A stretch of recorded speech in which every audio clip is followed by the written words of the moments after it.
بہتا دریا۔ ڈاکٹر عبدال بیلا کی کتاب رستہ سے ایک مضمون پیش خدمت ہے بہتا دریا۔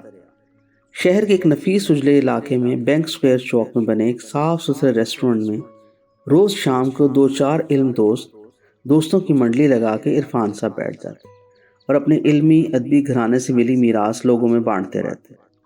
لوگ انہیں ایک مدبر، پڑھا لکھا دانشور بینک آفیسر سمجھتے تھے۔ اس وقت تک لوگوں کو علم نہیں تھا کہ بینک افسر کے لبادے میں ایک مہان درویش چھپا ہوا ہے۔ نہ انہوں نے کبھی اندر کی کوئی کھڑکی کھولی، نہ باہر سے کسی نے دستک دی، مگر اس روز انہونی ہونا تھی اور ایک ایسی آندھی کو آنا تھا کہ سب دیکھ لیتے کہ دروازہ کھلتا ہے۔ ہوٹل کی کھڑکی سے باہر ان کے سڑک پار بینک کے نیلے شیشوں سے سجی عمارت نظر آیا کرتی۔ اسی بینک کے وہ مینیجر تھے۔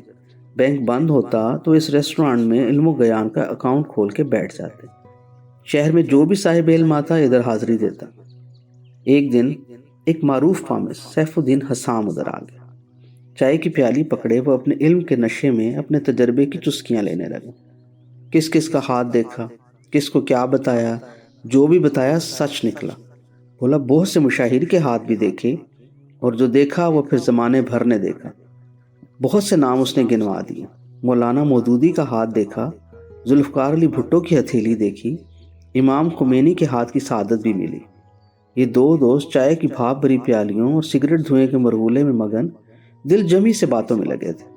انہیں احساس نہ ہوا کہ ان کے برابر کی میز بیٹھا کوئی شخص شدید تجسس سے ان کی باتیں سن رہا تھا۔ آخر وہ اجنبی اضطراری کیفیت میں اپنی میز سے اٹھا اور ایک دم سے ان کی میز کی کرسی کھینچ کے آ بیٹھا۔ بولا سرکار، میں نے ساری باتیں سن لی، آپ اتنی شکتی والے بندے ہیں، جو ہونا ہوتا ہاتھ دیکھ کے بتا دیتے ہیں۔ مجھے بھی ایک بات پوچھنی ہے۔ اس نے اپنی ہتھیلی قمیض سے رگڑ کے صاف کی اور ہاتھ کھول کے عرفان کے ساتھ بیٹھے پامس سیف الدین حسام کے آگے کر دی۔ سیف الدین حسام ترنگ میں بیٹھا تھا۔ بولا بول کیا پوچھنا ہے؟ اجنبی بولا میرا ایک کزن مجھے بہت پیارا تھا، 21 سال سے وہ لاپتہ ہے، خدا جانے زندہ ہے مردہ ہے یا کہاں ہے، اس کا پوچھنا ہے۔ اس نے اپنے دونوں ہاتھ کھول کے حسام کے سامنے رکھ دی۔ حسام نے اس کی بات سن کے اپنے ماتھے پہ ہاتھ مارا اور بولا اللہ کے بندے، میں ہاتھ دیکھنے والے کا مستقبل بتاتا ہوں، تیرا ہاتھ دیکھ کے تیرے 21 سال پہلے گھومے ہوئے کزن کا کیسے بولوں؟ تمہاری عقل کدھر ہے کوئی دنیا میں ایسا 30 مار خان جو تجھے دیکھ کے تیرے رشتہ داروں کا برسوں پرانا بھید بتائے؟ بول، میرا چیلنج ہے۔ اجنبی نے جھینپ کے اپنی کھلی ہتھیلیاں بد دلی سے ہولے ہولے بند کرنا شروع کر دی۔ اس کے چہرے پہ امید کی ایک کرن جو چند لمحے پہلے چمکی تھی، اس کی بتی بجھ گئی۔ وہ شرمندگی اور بے بسی سے ادھر ادھر گردن گھماتے ہوئے عرفان الحق سے آنکھ ملا بیٹھا۔ یہاں کہیں عرفان صاحب کی آنکھ میں جہاں بھر کو اپنی آنکھ سے دیکھنے والی ہستی نے اس کی بے بسی دیکھی اور مسکرا دیا۔ شاید پامسٹ کے چیلنج کے جواب کا وقت آ گیا، جب اس سادہ دل سوالی کے سوال پہ خدا کو ترس۔ سوالی بدحواسی میں زیر لبی بڑبڑایا، تو کوئی بھی ایسا نہیں جو یہ بتا سکے۔ عرفان صاحب کے ظہور عرفان کا منتظر لمحہ اتر آیا۔ زندگی بھر جنہوں نے کوئی دعویٰ نہیں کیا تھا، کوئی پیشن گوئی نہ کی تھی، پتہ نہیں بیٹھے بٹھائے ان کے اندر کیا بھونچال آیا۔ ہاتھ میں پکڑی پیالی، چائے کی پیالی میز پر رکھی اور اجنبی سوالی کو مخاطب کر کے بولے تیرے سوال کا جواب میں دیتا ہوں۔ سوالی کے چہرے پہ حیرت کی روشنی کا ہولہ ابھرا۔ ساتھ بیٹھا پامس بھی تعجب سے ان کی طرف مڑا۔ عرفان صاحب نے اجنبی سوالی کی آنکھوں میں آنکھیں ڈال کے بات شروع کی۔ بولے پہلی بات یہ کہ تیرا کزن زندہ ہے، اسے کسی نے اغوا نہیں کیا تھا، اپنی مرضی سے وہ گیا تھا۔ اس وقت وہ فلاں شہر کی فلاں تحصیل کے فلاں گاؤں کی بڑی گلی کی نکڑ پہ بنی کریانے کی دکان چلاتا ہے۔ اسی گاؤں میں اس کی بیوی اور بچے ہیں، جا کے میلا۔ سوالی کے ساتھ حسام بھی کرسی سے 2 انچ اوپر اٹھ گیا۔ اتنا مفصل جواب اور اس قدر باریک بینی سے 21 سال سے گم ہوئے بندے کا سارا احوال۔ دونوں کی آنکھوں کی پتلیاں حیرت سے پھیل گئیں، ہونٹ گونگ ہو گئے۔ اجنبی سوالی کے چہرے پہ اطمینان کا ایک ریلا آیا، پھر شک کی دراڑیں پڑ گئیں۔ وسوسوں نے سر اٹھایا اور وہ ہولے سے بولا اگر یہ سچ نہ ہوا تو؟ عرفان صاحب کے چہرے پہ کسی اور کا چہرہ تھا۔ انہوں نے ہوٹل کی کھڑکی کا پردہ ہاتھ سے سرکایا۔ بولے وہ سامنے نیلے شیشوں والا بینک دیکھتے ہو؟ سوالی نے گردن لمبی کر کے وہ سجی بلڈنگ دیکھی اور بولا جی میں اس بینک کا مینیجر ہوں، اگر میری بات غلط ہوئی تو آ کے اس بینک کے سارے شیشے توڑ دینا، وہ جرم تیرا نہیں ہوگا میرا ہوگا۔ عرفان صاحب نے اپنی نوکری اور اپنا بینک داؤ پہ لگا دیا۔ یہ حسام گواہ ہے۔ وہ بندہ عجیب تذبذب میں یقین اور بے یقینی آنکھوں میں لیے کچھ دیر تک عرفان صاحب کو خاموشی سے دیکھتا رہا، پھر ایک دم سلام کر کے چلا گیا۔ حسام سر پکڑ کے بیٹھ کر سوچنے لگا کتنے ہزار کا نقصان ہوگا اور اس بندے نے سارے شیشے توڑ دیے۔ حسام جو چند لمحے پہلے پامسٹری کے اپنے علم سے عرفان صاحب کو مروب کرنے کے لیے ڈینگے مار رہا تھا، عرفان صاحب کو اس طرح دیکھ رہا تھا جیسے اس کے سامنے کوئی اجنبی بیٹھا ہو جو کسی اور سیارے سے بھی اترا ہو، انسان نہ ہو، کوئی غیر انسانی مخلوق ہو۔ اس کی عقل یہی سمجھی بیٹھی تھی کہ چند دن بعد وہ اجنبی ہاتھ میں پتھر اور لاٹھی لے کے آئے گا اور ان کے بینک کے سارے شیشے توڑ کے پورا بینک ننگا کر دے۔ عرفان صاحب کے اپنے بینک کے ذاتی اکاؤنٹ میں تو مہینے کی تنخواہ کے علاوہ پھوٹی کوڑی نہیں ہوتی، ٹوٹے شیشوں کا سارا بل اس کے کھاتے پڑ جائے گا۔ گواہ جو ٹھہرا ہوا الٹ۔ 5ویں دن وہ آدمی 4 لوگوں کے سروں پہ مٹھائی اور پھلوں کے ٹوکرے لے کے بینک کی چوکھٹ پہ ایسے کھڑا تھا جیسے وہ دہلیز بینک کی نہ ہو کسی درگاہ کی ہو۔ اندر آ کے عرفان صاحب کے پیروں کو چھو کے بولا سرکار آپ عرفان الحق نہیں عین الحق ہیں، جو کہا وہی جا دیکھا۔ شہر میں چہ مگوئیاں شروع ہو گئیں۔ یہ بینک مینیجر گولڈ لیف کے کش لگانے والا ایک پروفیشنل بینک آفیسر کون سی الوہی اسٹیٹ بینک کا ایجنٹ ہے جو 21 سال پہلے گم ہوئے بندے کے رشتہ دار کا چہرہ دیکھ کے گمشدہ بندے کا پورا اتا پتہ بتا دیتا ہے۔ لوگوں کے ذہنوں میں فیوز اڑ گئے، ان کی عقل کی انڈیکیٹر بتیاں جلنے بجھنے لگیں، ان کی منڈلی بڑھ گئی۔ سوالی بھی بڑے بڑے سوال لے کے آنے لگے۔ ایک دن کسی کروڑ پتی نے کروڑوں کے کسی متوقع نفع کو سوچ کے کوئی سوال کر دیا۔ پھر ایک شام جیب میں 1 لاکھ روپے ڈال کے ان کی محفل میں آ بیٹھا، بولا سرکار مجھے تو امید نہ تھی، آپ کی دعا کام کر گئی، یہ میری طرف سے حقیر ہدیہ ہے۔ اس نے دونوں ہاتھوں کو کھول کے اندر رکھی نوٹوں کی گڈی عرفان صاحب کی طرف بڑھا دی۔ عرفان صاحب تو تھے ہی نوٹوں میں کھیلنے والے بینکر، پیسے لے کر پیسے والوں کے اکاؤنٹ میں رکھتے تھے۔ ایک دم پیچھے ہٹ گئے اور سٹ پٹا کے بولے آپ کے پیسوں سے میرا کیا تعلق؟ وہ بندہ عقیدت میں گڑگڑاتا گیا یہ ٹس سے مس نہ ہو۔ اس نے پاس بیٹھے عرفان صاحب کے دوستوں سے خسر پسر شروع کر دی۔ ان میں سے ایک نے اس سے کہا آپ میرے ساتھ آئیں۔ اس بندے کو لے کے اپنے گھر گیا، اندر سے اس نے بھی 1 لاکھ روپیہ نکالا اور اس کے روپوں کی گڈی کے ساتھ لفافے میں ڈالا اور بولا آؤ ایک اور جگہ چلیں۔ دونوں عرفان صاحب کے ایک تیسرے عقیدت مند کے پاس جا پہنچے۔ تیسرا عقیدت مند راجہ افضال تھا۔ جیلم شہر کے مضاف میں ڈگری کالج کے برابر اس کی وسیع اراضی تھی، کھیت تھے، کھلیان تھے۔ ساری بات سن کے وہ بولا میرے پاس نقد تو کچھ نہیں، زمین کافی ہے۔ ایسا کرتے ہیں زمین پہ سڑک کنارے 2-3 کنال جگہ پہ ایک ڈیرا بناتے ہیں۔ بابا عرفان سے شام سمے ہوٹل میں آ کے سوالی جمگٹا لگاتے ہیں، انہیں ہم ادھر بٹھا کے لوگوں کے لیے آسانی کریں گے۔ انہوں نے آپس میں ساز باز کر لی۔ سستا زمانہ تھا، ڈیرا بنانے کا سارا معاملہ طے ہو گیا۔ پھر عرفان الحق سے اجازت مانگنے پہنچے۔ عرفان صاحب بولے تم لوگوں کی جگہ، تم لوگوں کے پیسے، جو مرضی آئے کرو، مگر یاد رکھو میرے اس جگہ یا ڈیرے سے کوئی تعلق ہے نہ ہوگا۔ وہ ہاتھ جوڑ کے بولے سرکار آپ شام کو جتنی دیر ہوٹل میں بیٹھ کے لوگوں کے سوال سنتے ہیں اتنی دیر ادھر آ جایا کیجیے گا۔ عرفان صاحب نے کہا ٹھیک ہے، لیکن ایک مہمان، ایک مسافر اور ایک دوست کی طرح سے رکھ۔ یاد رکھنا ڈیرے کی 1 انچ جگہ اور 1 اینٹ روڑے پہ بھی میرا کوئی حق نہیں ہوگا۔ ڈیرا بن گیا۔ یہ 1996 کی بات۔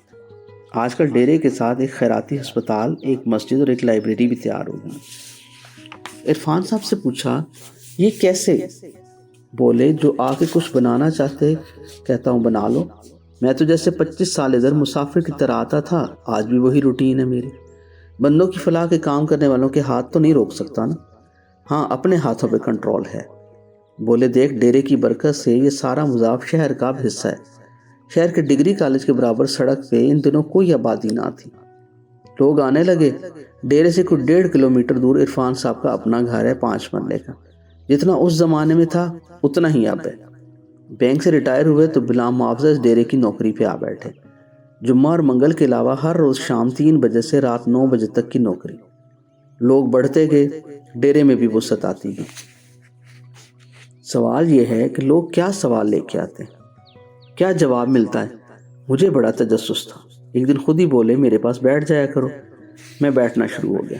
سوالی مجھے دیکھ کے ہچکچانے لگتا تو کہتے اپنا ہی بندہ ہے، آپ بے دھڑک بولیں۔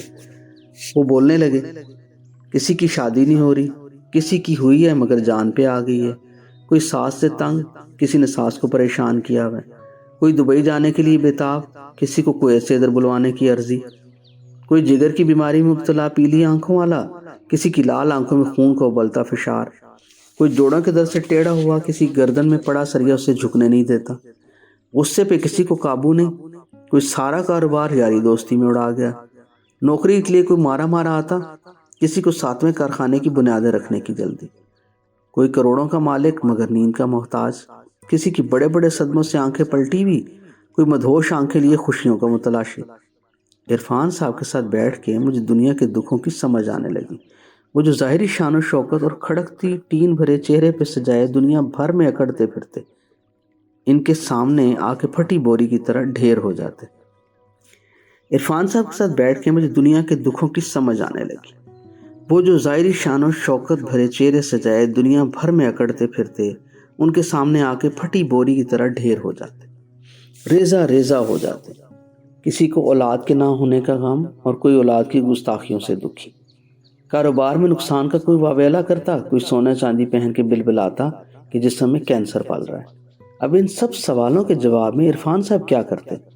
کسی نے کہا بلڈ پریشر بڑھا ہوا ہے، بولے 3 اخروٹ روزانہ اور 7 یہ بیر۔ ایک بولا کینسر ہے، بولے مہندی کا پاؤڈر 1 چمچ صبح 1 شام، 7 یہ قرآنی آیت۔ پیٹ پکڑ کے کوئی آتا، کہتے پودینے کی چٹنی مرچ کے بغیر اور 7 یہ پڑھ لیں۔ ذہنی اور نفسیاتی مسائل بھی اسی طرح کے سیدھے سادے ٹوٹکے۔ لوگ آ کے کہتے سرکار آپ کی دعا سے بیٹا نافرمانی نہیں کرتا۔ کوئی آ کے ہاتھ چومنے کو بڑھتا، یہ ہاتھ کھینچ لیتے۔ وہ کہتا جناب نوکری مل گئی۔ کوئی ساس کہتی بابا جی بہو اب بدتمیزی نہیں کرتی۔ کوئی بہو آ کے مسکرانے لگتی بابا جی آپ کی دعا سے ساس تو ماں بن گئی۔ میرا ان کے ساتھ بیٹھنے کا تجربہ حیران کن تھا۔ ان کا کہا علاج بھی سنتا، علاج کے بعد لوگوں سے فیڈ بیک دیا۔ میرے اندر ہلچل مچ گئی۔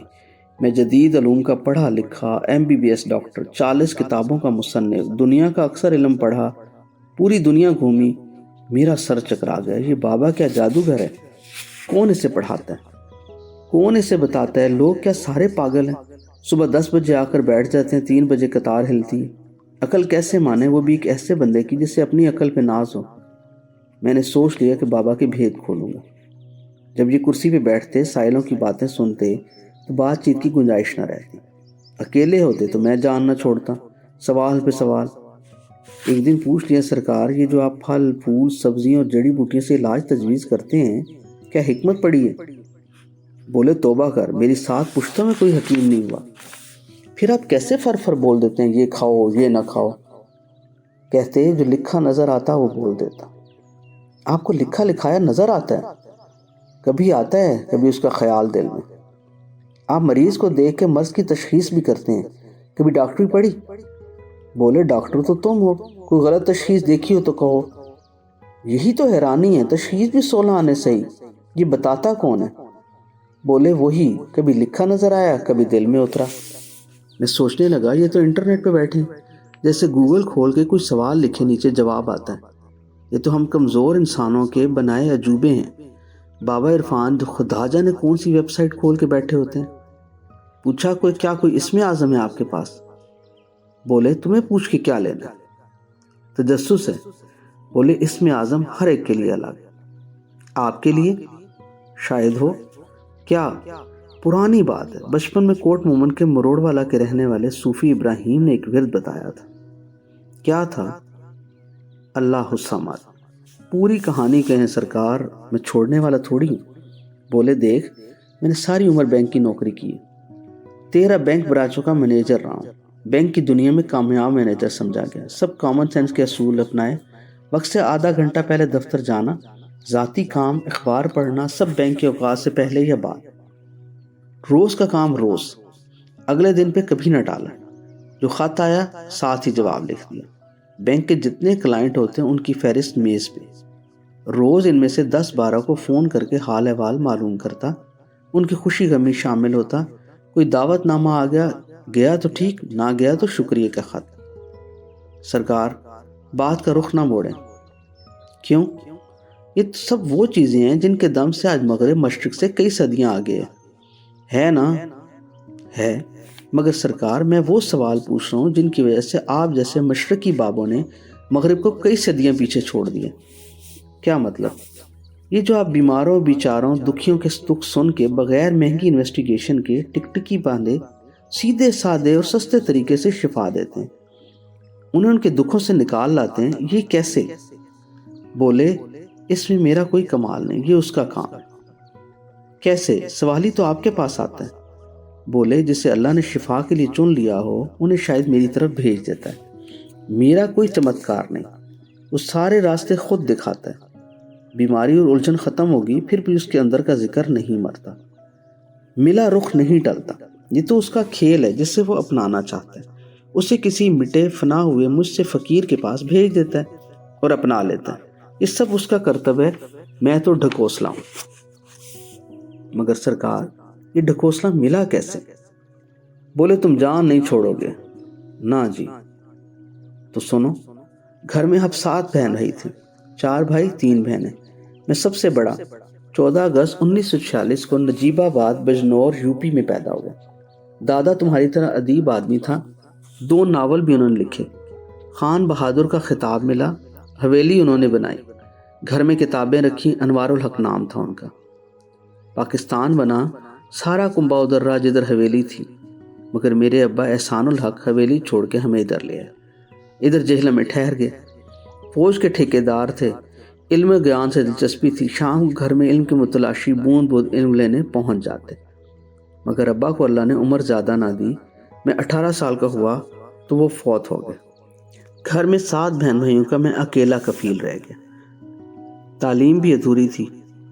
کام شروع کیا، جو کماتا لا کے ماں کو دیتا۔ ماں محبت میں میری پیالی میں گھی زیادہ ڈالنے کی کوشش کرتی، میں یوں کرتا جب تک سب بہن بھائی کھا نہ لیتے لقمہ نہ توڑتا۔ بس اس احساس ذمہ داری نے مجھے وقت سے پہلے وقت کی عقل دے دی۔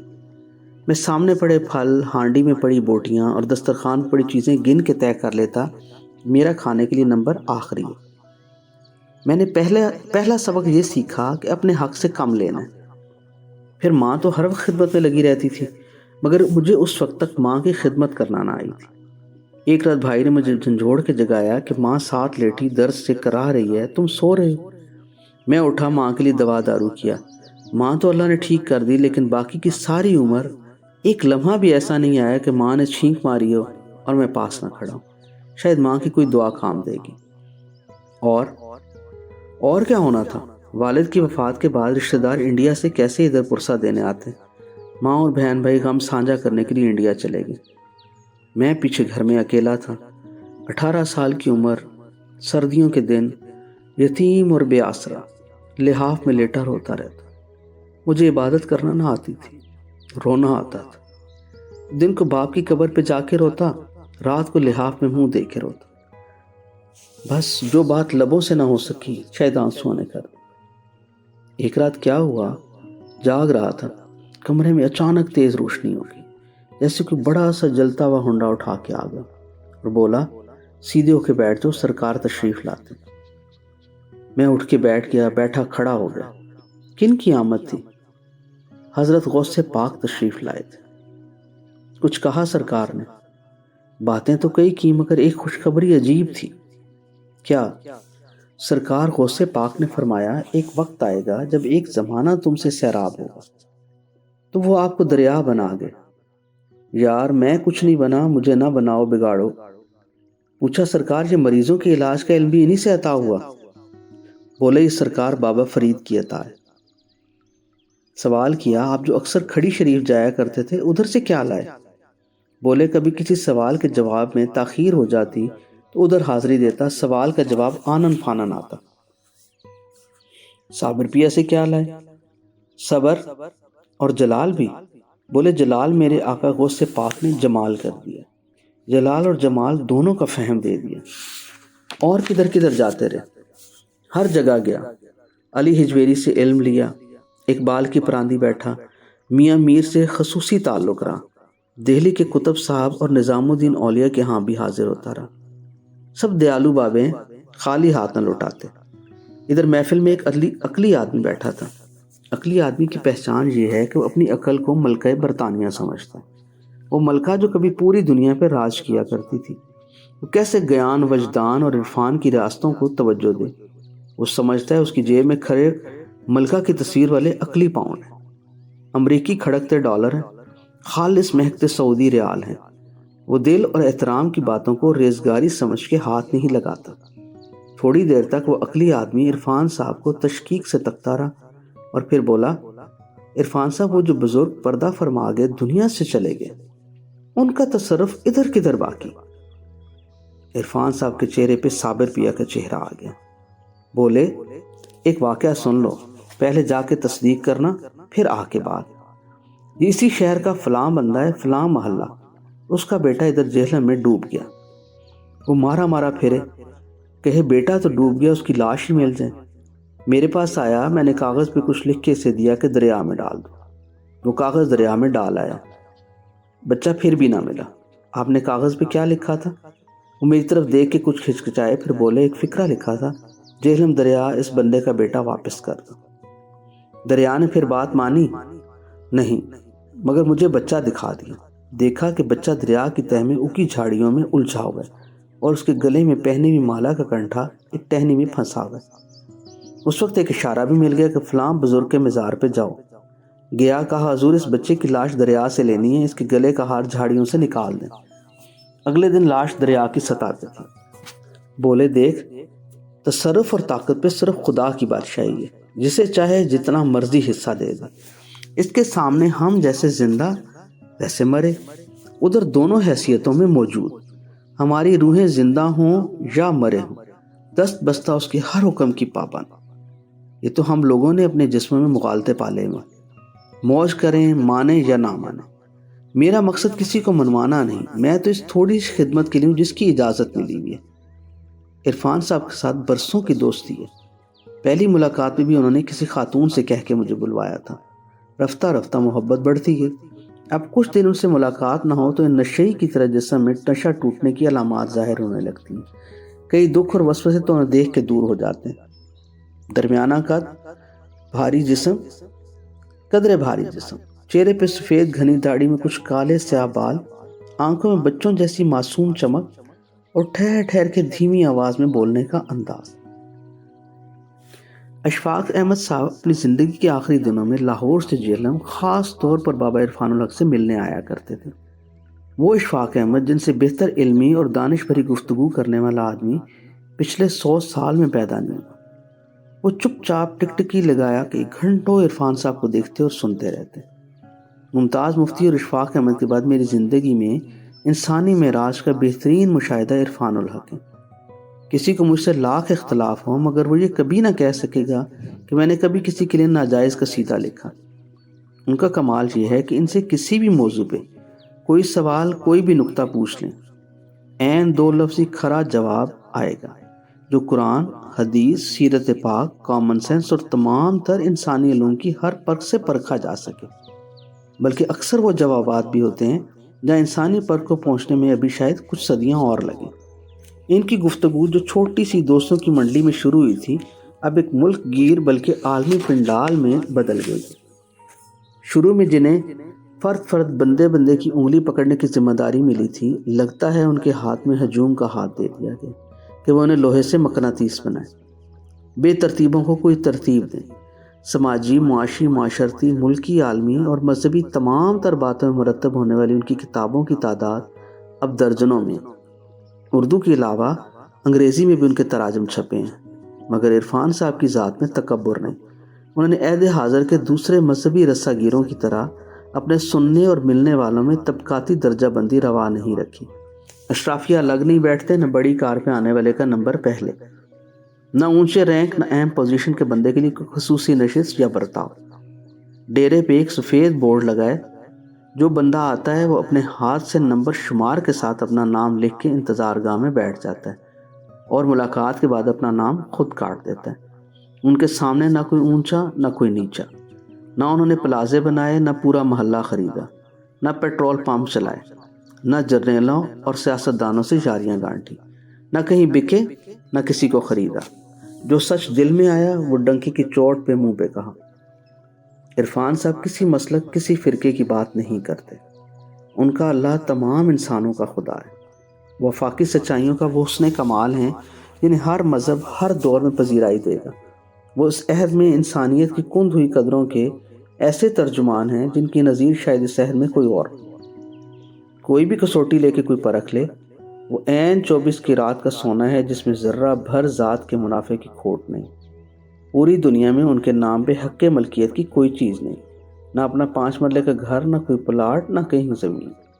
کہنے کو لاکھوں لوگ ان کے عقیدت مند ہیں۔ ایک دفعہ میں محبت سے ان کے لیے کچھ خربوزے لے گیا، ان کے چہرے پہ اس قدر تکلیف کی لکیریں ملیں کہ میں ڈر گیا۔ لفافے میں پڑے خربوزے تک خوف سے چٹک گیا۔ ان کی مصروفیات بہت ہیں، گھر میں اپنے غسل خانوں کی صفائی گھر والوں کے جاگنے سے پہلے ہی اپنے ہاتھ سے کرتے ہیں، ان ہاتھوں سے جنہیں شام کو لوگ چومنے کو ترستے ہیں۔ گھر کا سودا سلف خود لاتے ہیں۔ اپنی زندگی کا ایک وقت انہوں نے اپنی فیملی کے لیے رکھا ہوا ہے۔ قائد کے تینوں اصول ایمان، اتحاد، تنظیم ان کی زندگی کا نصب العین ہے۔ اقبال ان کی سوچوں کا رخ متعین کرتا ہے اور پاکستان کی محبت ان کے لہو کا چلن ہے۔ ان کی زندگی کا سارا فلسفہ بہت سیدھا سادہ، مفاد عامہ پہ مبنی اور عین عملی ہے۔ دوستوں سے اکثر کہا کرتے ہیں کہ بلا وجہ نہ محبت کے دکھاوے دکھائیں، کم آئیں بلا ضرورت نہ بیٹھیں، کم سوئیں کم کھائیں اور زیادہ خدمت۔ سلطان باہو کا ایک مصرع ان کے اندر کا چلن ہے، جو دم غافل سو دم کافر۔ مجھے یاد ہے صوفی برکت علی لدھیانوی نے ایک بار قسم کھا کے کہا تھا کہ خدا کی قسم میرے پاس خدا کے سوا کچھ نہیں۔ میں بھی یہ تصدیق کرتا ہوں کہ بابا عرفان الحق کے پاس خدا کی قسم خدا کے سوا کچھ نہیں، لیکن ہیں وہ اتنے دیالو کہ جو سائے لائے وہ اسے اپنا واحد اثاثہ اپنا رب بھی سونپ دیتے ہیں۔